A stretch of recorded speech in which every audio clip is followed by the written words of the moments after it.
Welcome, you have made it to the second module of this course, and in this section, we're going to talk all about the money. I know that's one of the biggest, if not the biggest concern for people who want to travel abroad.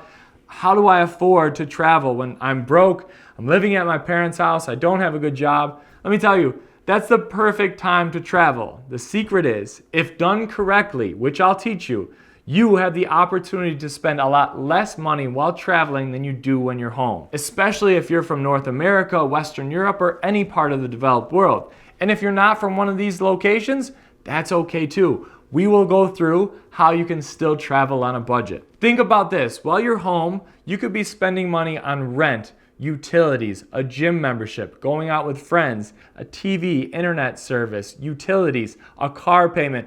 All of these things can be eliminated or greatly subtracted when you're traveling. For a month's rent in an American city, you could rent out a beach hut in the Philippines or Indonesia for an entire year. And let's say you're from a country that maybe doesn't have a great monetary conversion rate. And that's okay. We'll just need to find ways to get a job while you're traveling to keep the dream alive. And we'll talk about all those things in this section, but first, the most important thing you need to do is learn how to create a budget. And this is for saving for travel and also to have a budget while you're traveling in order to keep that dream alive longer. All right, if you guys already have your budget set or money saved up for travel, congratulations, you can press forward. But for the majority of us, this is gonna take some work. And the first thing that we're gonna do is we're gonna set an exit number. This is gonna be $1 amount that's gonna be our goal. This is what we strive for, and as soon as we reach this goal, we can break away and start traveling. My friend Nomadic Matt has a book called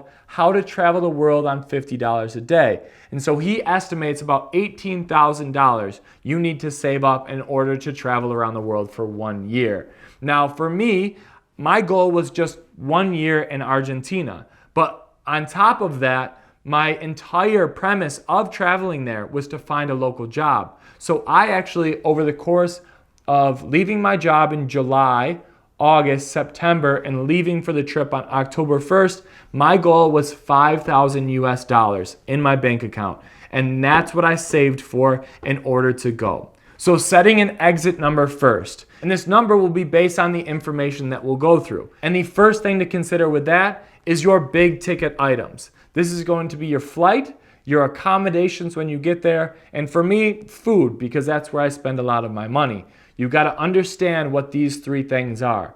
And that will take some research. You're going to look at flight prices, and I'll go through a whole video about how to find cheap flights. The second thing is accommodations, and I'll go through an entire video of what type of accommodations you want to go for. Now, food can be a little bit more difficult because you don't necessarily have access to grocery store prices or restaurant prices in the foreign places that you're going to be. And for this, you just do a little bit more research on blogs or on websites and how much things cost while you're there. But even more important than finding what the food costs are in the destination that you're going to, I would start tracking the food spending that you're doing right now. And that way you can start understanding your habits and your behaviors and realize how much money you're going to spend on a realistic basis while you're traveling. And the second aspect of understanding your exit number is what I'll call startup costs.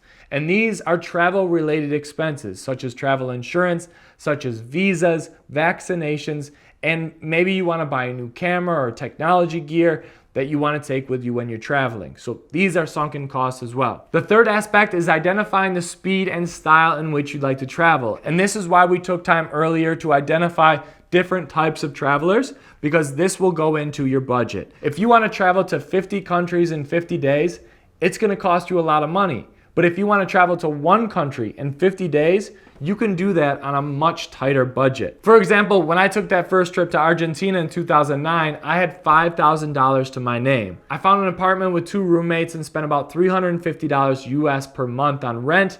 I spent about $125 on food per week, and I spent about $75 US on nightlife and entertainment. And all that together was $1,150. So that gives me, with the $5,000 budget, about 4 months of float in order for me to go broke before I had to find a job. And that was my plan and challenge to myself, to go with a small number to force myself to get a local job within those 4 months. So the question for you is, when building this exit number, is to figure out if you're gonna need to work or not while you're traveling.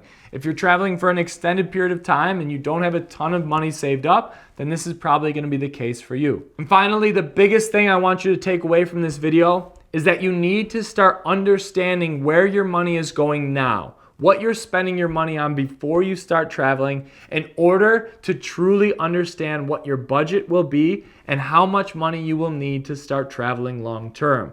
And what I did is, I have a sheet that I do all of my expenses on. Every month, I go through and I track all of my expenses, and I understand where every single penny of mine goes.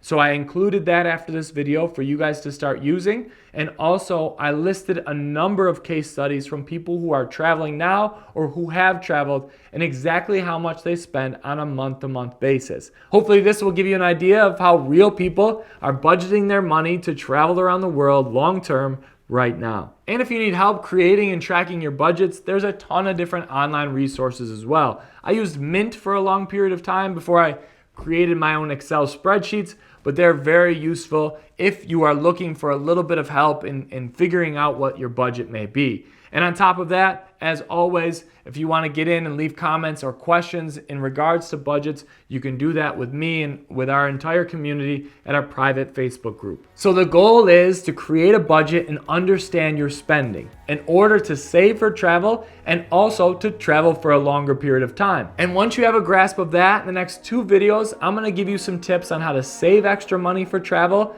and also how to make more money quickly to reach that exit number quicker.